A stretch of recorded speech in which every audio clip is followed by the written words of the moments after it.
In this guide, I'm going to show you how to verify your email address on TikTok. This is Miguel from Just Boz, and before we get into this guide, make sure to like the video and subscribe to the channel with all notifications on for more content like this. It really does help out the channel and we'd greatly appreciate it. If you have any questions, just ask them down in the comment section below. I'm going to be doing my best to reply to every single comment down there.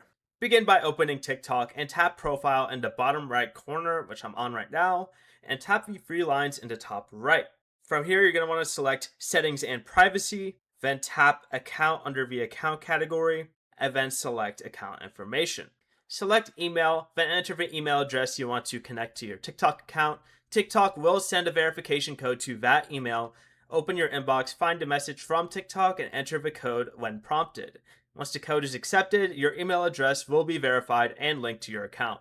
Before you leave, remember to like the video and subscribe to the channel with all notifications on for more content like this. It really does help out the channel and we'd greatly appreciate it. And if you did have any questions, just ask them down in the comment section below. I'm going to be doing my best to reply to every single comment down there. Peace.